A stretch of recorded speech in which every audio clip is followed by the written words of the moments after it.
Agora os destaques finais aqui do Jornal da Manhã, professor Marco Antônio Villa. Olha, falar de Renan Calheiros é falar da permanência das oligarquias na história do Brasil. É incrível.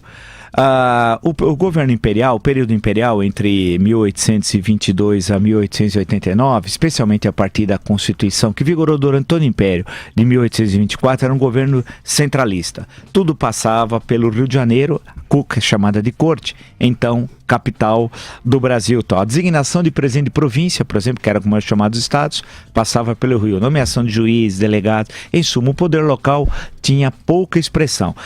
Os governadores de província, nomeados pelo governo central, não eram geralmente de nativos, era sempre de outras províncias, para evitar a relação com o poder político local. E havia uma rotatividade muito grande entre os presidentes de província. Tudo isso era para evitar a consolidação de oligarquias nas províncias que pudesse colocar em risco o poder central. Era fazer o inverso do que foi feito na América Espanhola. Na América Espanhola, que levou à desagregação, inclusive, dos vice-reinos em vários países, somando quase 20 países que surgem da antiga América Espanhola, quando você tinha alguns vice-reinos, algumas capitanias, mas que se transformaram em inúmeros países. No caso do Brasil, se manteve mais ou menos intacto a administração da América Portuguesa quando surgiu o Império do Brasil. E deve-se fundamentalmente ao centralismo da Constituição de 1824. Quando veio a República, em 1889, a Constituição de 91, ela é descentralista, do federalismo.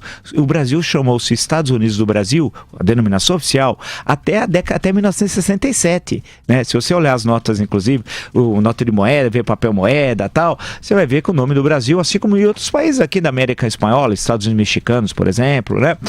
Essa foi a denominação. Criou-se o federalismo. E o federalismo é um horror.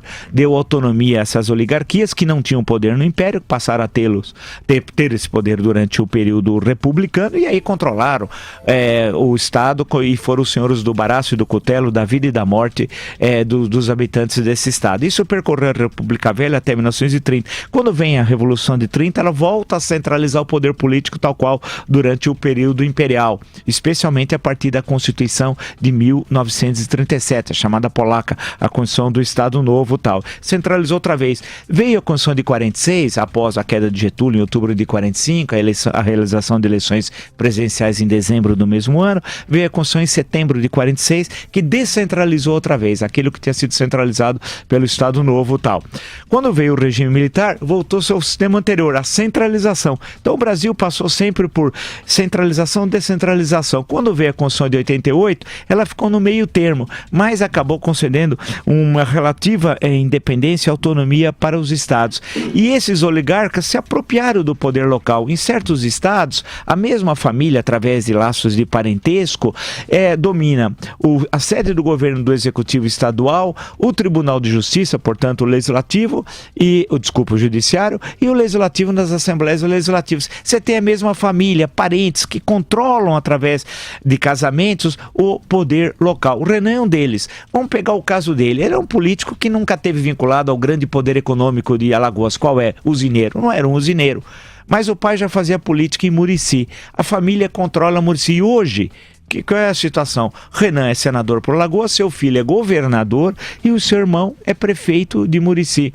Tem também outros parentes na Assembleia Legislativa e assim por diante. Em suma, eles vão controlando o poder local. Recursos federais passam pelas mãos de Renan. E se passam pelas mãos do Renan, ele rouba, porque ele é ladrão, né? Ele não tem caráter. Ele tem como princípio, não tem princípio. São assaltantes. Então essas oligarquias que oprimem os estados são verdadeiros assaltantes do dinheiro público, da vontade popular tal. E acabaram se perpetuando. Renan é o exemplo mais canhestro, porque no fim ele tem pouca estrutura, pouco poder econômico no estado efetivamente. Ele vive de fazer esse tráfico de influência entre Alagoas e Brasília. É um criminoso, mas que representa as oligarquias. Só haverá democracia no Brasil efetiva, entre outros fatores, quando nós conseguirmos o poder político, os cidadãos brasileiros, destruir as oligarquias.